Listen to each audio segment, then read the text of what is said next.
मित्रों, आज की कहानी बहुत ही ज्ञानवर्धक होने वाली है। जैसे हमारे भगवान भी कहते हैं, अगर हम जाने अनजाने में किसी को कष्ट देते हैं, किसी को दुख देते हैं और हमारे दुख देने से उसे पीड़ा होती है या उसके जीवन में कोई परेशानियां आती है, तो दोस्तों हमें सच्चे मन से उससे माफ़ी मांग लेने से हमारे पाप मिट जाते हैं, हमारे कष्ट दूर हो जाते हैं। आज आपको ऐसे ही कुछ ज्ञानवर्धक बातें सीखने को मिलेगी इस कहानी में।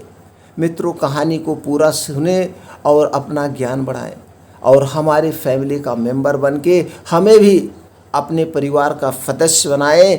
आप चैनल को सब्सक्राइब करके बेल आइकॉन का बटन ऑन कर दें, जिससे हर एक वीडियो की नोटिफिकेशन आप तक पहुंच जाए। चलिए मित्रों, कहानी शुरू करते हैं और जानते हैं क्या है आज की कहानी का ज्ञान। सालों पहले परियों की नगरी में लाल परी रहती थी। कुछ दिनों बाद महल में एक जश्न मनाने के लिए सब तैयार हो गए। तभी किसी बात पर रानी परी ने लाल परी को महल से बाहर निकाल जाने का आदेश दे दिया। इस बात से उदास होकर लाल परी महल से उड़कर धरती पर आकर एक बाग में छिप गई। उस बाग में बहुत सारे बच्चे खेल खेल रहे थे। लाल परी छिपकर उन बच्चों का खेल देखने लगी और उन बच्चों को हंसता खेलता देखकर वह अपना दुख भी भूल गई। तभी बाग में खेल रही मोनी नाम की एक लड़की की नज़र लाल परी के सुनहरे लाल पंखों पर पड़ी। मोनी को लगा कि शायद यह कोई फल है और वह उसे लेने के लिए उसके पास चली गई। मोनी ने वहाँ पर जब लाल परी को देखा तो वह चौंक गई और खुशी के मारे चिल्लाने लगी। मोनी की चीख सुनकर बाग में खेल रहे सभी बच्चे भी उसके पास आ गए। सुंदर लाल परी ने लाल रंग के कपड़े पहने हुए थे, उसके पंख भी लाल थे और उसने चमकता हुआ लाल रंग का सिर पर ताज भी पहना हुआ था। सब बच्चों को देखकर लाल परी ने सबको अपना परिचय दिया। यह सुनते ही सारे बच्चे खुश हो गए और उछल कूद करने लगे। बच्चों ने दादी से कहानी में सुना था कि लाल परी सारी मनोकामनाएं पूरी करती है। इसी वजह से सारे बच्चे लाल परी को देखकर और खुश हो गए और अपनी इच्छाएं बताने लगे। तभी मिंटू की इच्छा सुनने के बाद लाल परी ने अपनी छड़ी घुमाई और मिंटू हवा की सैर करके वापस जमीन पर आ गया।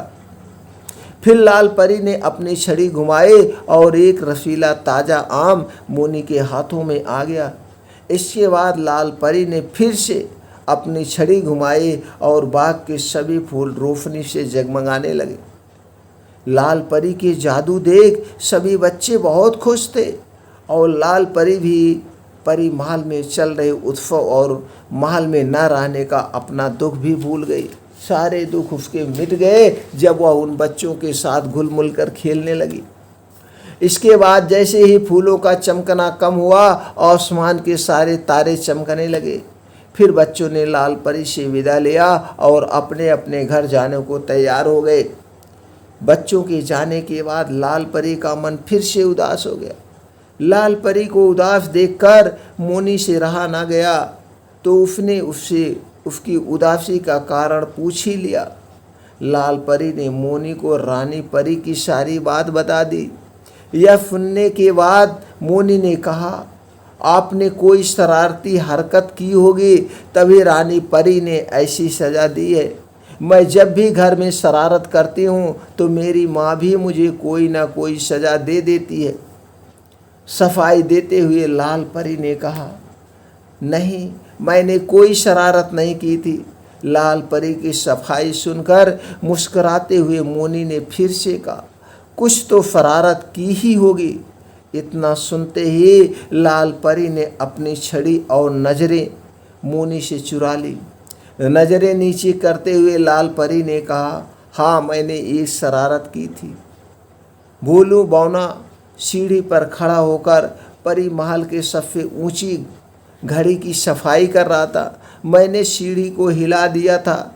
डर के मारे वह घड़ी की सुई पकड़कर उसी पर लटक गया और परी महल के सबसे बड़ी घड़ी की सुई टूट गई। उस घड़ी की सुई टूटने के कारण घड़ी रुक गई और परी लोक में सब रुक गया था। इसके बाद रानी परी ने अपने जादू से सब कुछ ठीक किया और इसी वजह से गुस्सा होकर उन्होंने मुझे महल के बाहर भेज दिया, जबकि इसमें मेरी कोई गलती नहीं, सारी गलती मोटू मोनू की थी। लाल परी की बात सुनकर मोनी ने कहा, मेरी माँ कहती है कि अगर हम अनजान होकर कोई गलती करते हैं तो उसके लिए माफ़ किया जा सकता है, लेकिन अगर जानबूझकर कोई गलती की जाए तो उसके लिए सज़ा देनी चाहिए।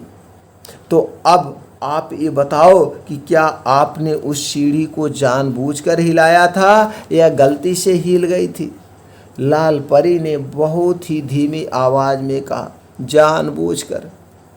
क्या अगर मैं अब रानी परी से अपनी इस गलती के लिए माफ़ी मांगूं तो क्या वह मुझे माफ़ करेंगी? मोनी ने कहा, हाँ बिल्कुल।